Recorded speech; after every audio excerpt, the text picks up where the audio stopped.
Hello everyone, good to see you all again. After the last video, what's new at Universal Orlando, I had some comments, people asking, well, what's new at Islands of Adventure? You only went to the one park that day. Well, today we're at Islands, and today I will tell you what's new at Islands of Adventure.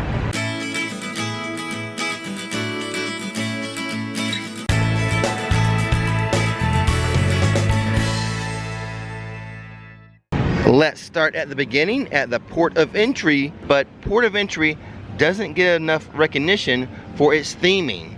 In particular, even for me, even I don't give it its due, but there is one thing here that is my favorite. Over here, just to the left of the Fudge Factory, the little fudge candy shop, this is my favorite theming aspect, this jailbreak scene here. And it's not just visual, there is an audio, and I don't think it's going to get picked up by this little camera, but there's an audio that plays out the scene of this jailbreak as well. So this is my favorite little theming aspect of port of entry. Check it out next time you're in the park. I reckon he must have cut loose when I was out to use the facility. He went right down the side of the building! What were you doing? But during this skit, they even reference Confisco's, the restaurant here. Oh, so clever. Another thing I want to point out about the port of entry, at the very front, on the right hand side, right after you go through the turnstiles, that is the location of the first aid station. And again, if you need Dramamine, they will give you free Dramamine at the first aid stations. I would also like to note the U Rest area, they've expanded this one here at the port of entry. They've made it larger, and I think the main reason was to provide more shade for us. And as a reminder, anytime you see me without my face mask on, I'm either in a U Rest area or I'm at a table having some water. They keep adding more Christmas decorations to Seuss Landing. They've added these big Christmas ball trees at the beginning and other stuff throughout the area, I'm sure. But we will also check on the rest of the park. I think they've added Christmas to Hogsmeade. Not sure about Marvel Island though. Yes, they have added more garland, more bows, more Christmas tree, more wreaths, more candy canes. So they've added a lot since the first time I've shown the Christmas decorations here. Poseidon's Fury remains closed. It is on the temporarily closed list. Has not reopened at all like some of the other ones have. For example, the Twirl and Hurl over in Springfield. It's on the temporary closed list, but it does open on the weekends. Not Poseidon's Fury though. We have not even made it into Hogsmeade yet, but judging by Hogsmeade Station, which has Christmas decorations, I bet you the rest of Hogsmeade does as well. Yes, there is garland at the Hogsmeade Arch. The Christmas decorations always look so good in Hogsmeade with the snow-capped roofs. This time of year is very special looking. I use the term this time of year lightly because this time of year in Florida, it is still so very hot right now. Worthy of a trip on Popeyes and Bluto's barges. And each set of garland is sort of themed to whatever shop it's on. For example, the Owl's Post, its garland is going to have owl feathers in it. Another example would be the garland for Honeydukes. It has these little things that look like little bits of candy in it.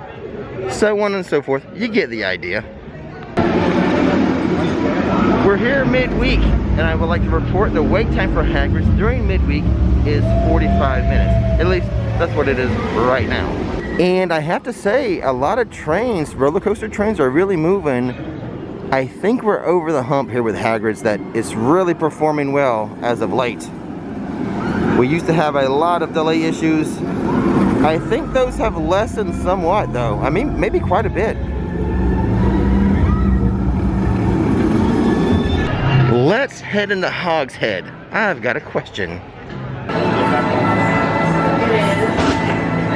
Okay guys, so here's the scoop directly from the Hog's Head. No hot butterbeer today, and I think today's date is October 28th. But the hot butterbeer will be here next week. Oh, I can't wait. There is some new Harry Potter merch I need to show you. It was not in the store at the front of the park. Hopefully it's over here in Filch's. Son of a gun, it is not in this store. I don't think it's in this park at all. We're gonna have to go over to Studios today so I can show you the new Harry Potter merch.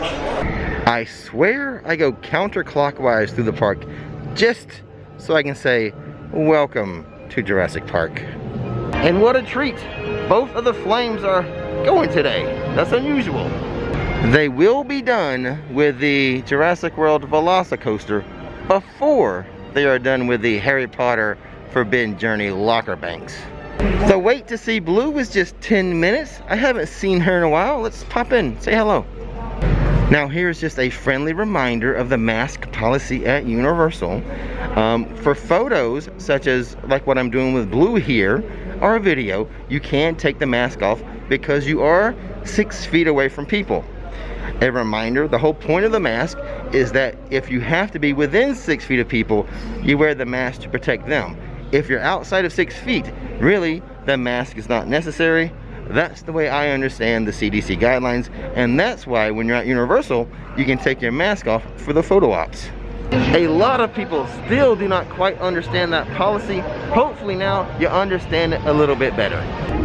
This section of the Velocicoaster is going to be insane, the way it twists and turns through the rocks. I mean, we might have a little bit of a head scare every now and then with some people. We're not getting their head knocked off by a big block of rock. But it's going to be insane going through this section. Now, I have had some team members tell me that they are doing full-scale testing of this coaster. I have not seen it with my own eyes, but that's what I'm being told. Though I was here late one night during a private event, and I did not see any full-scale testing going on, but they could have been waiting until after the private event was over to do that testing. I'm so mad at myself. When I was thinking about this video, I thought maybe it might be a little light, not a lot of updates. I thought, oh, I'll take my GoPro and I'll go on Popeyes and Blue Rose barges, kind of spice it up. Guess what I forgot? My GoPro. This is the only ride you can really take a GoPro on and not get in trouble. The only thing they don't want you to do is have like an extension stick for your GoPro. But other than that, even if you look at the sign, I'll put up the sign right now, there's no warning not to videotape or record on this ride. So for that reason, I always like to record this one, but alas, it doesn't work if I forget the dang GoPro. Also, they do not have the waterfall going again today. I did speak to a team member, the guy I see here all the time, very friendly. What happened was they had to replace the little pump or motor or whatever on the original waterfall. So they've replaced it with a new pump or motor, whatever. But it's been noisy. The new pump or motor has been noisy, so they shut it down to see what the problem was, and they just haven't restarted it after that investigation. Which is a shame, because that is my favorite part of this ride, that waterfall feature. Well, since we're back here, let's stroll a little closer to the Jurassic World Velocicoaster. We're getting to the point where we're going to add in some of the theming aspects, which, you know, I'm excited for the ride features, going to be crazy, but also I'm excited to see the theming of this particular coaster.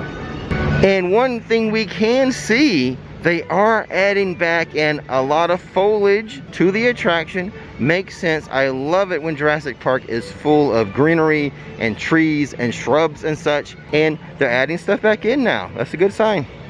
This should be the #1 new attraction in 2021. Nothing's gonna top this. Or should I say, nothing's gonna top hat this. Snakes. Why did it have to be snakes? Walked right by it. Had it been a snake, it would have jumped up and bit me. Inside of the Flash Gordon store in Toon Lagoon, they've added some Christmas trees and decorations. You got a Christmas Betty Boop here and a Betty Boop Christmas tree. That, however, is the only sign of Christmas I've seen here at Toon Lagoon. But let's head into Marble Island, see if they've done anything for Christmas. Usually, inside the stores, they do some cool Christmas trees. Let's see if they've started yet. Also, as we're strolling through Marvel Superhero Island, I need to think about lunch. I'm getting hungry. I almost ate at Wimpy's, but I want to get something I haven't shown you guys before, but also something I would enjoy eating. So, I mean, that's going to be a tough task to fill those two requirements, but we'll see if I can come up with something. Yes, they have at least started to add some Christmas trees into the stores here. They didn't add Spider-Man yet, but over here at what I call the Wolverine store, they have added Christmas trees, so they're on their way, well on their way to celebrating Christmas here. Let's go inside and take a closer look. This is always a pretty cool tree. They've done it like this for the past few years that I've noticed. I got the Avengers tree topper. You got Thor's hammer, Iron Man's face mask, a little Captain American doll, a BAM. Got the comic strip ribbon. Pretty cool stuff. A shot of the Hulk before we leave Superhero Island.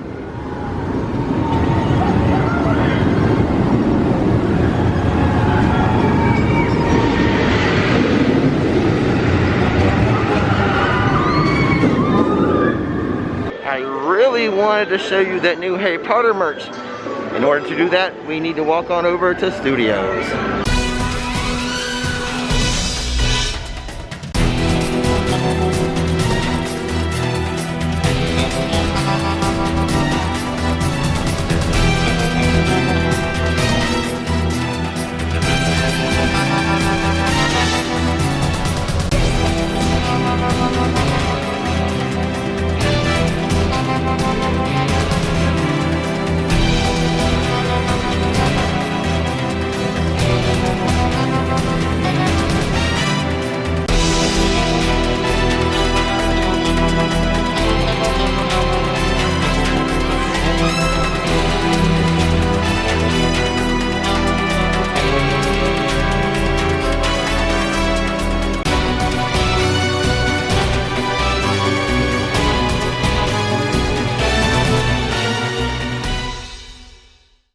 Yeah, I took the long way.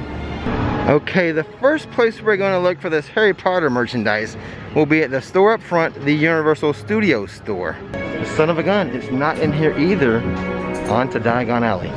Well, they do have the Marauders map stuff, which I'm not real familiar with, but this is not exactly what I'm looking for. The backpack you see here is $60.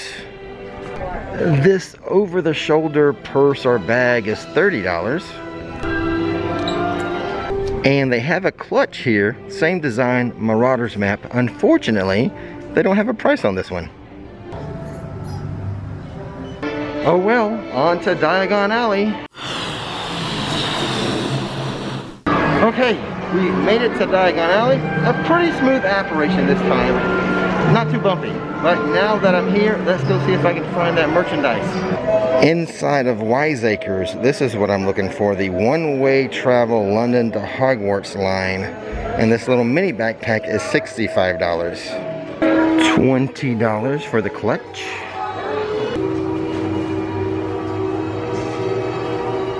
The luggage tag is $15. The wallet that you see here that I'm showing you is $30 for this one-way ticket to Hogwarts item. So this new London to Hogwarts merchandise is located here in Diagon Alley inside of the Wiseacres shop. But I'm going to tell you an easier way for you to get it from the comfort of your own home. So I'm pretty sure as I was showing you the merchandise, while I was editing, I put a phone number up and an email for merchandise services. So if you're interested in any of that stuff, give them a call or shoot them an email and have it sent to you, okay?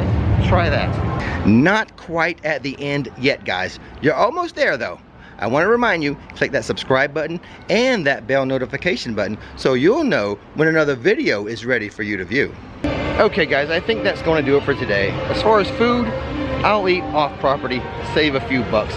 Plus, you know, I'm still planning to do that eat around Universal video. I'm going to make that happen. Trust me, I will. But as far as today is concerned, thanks for hanging out with me. And as always, don't miss the magic, don't miss the fun.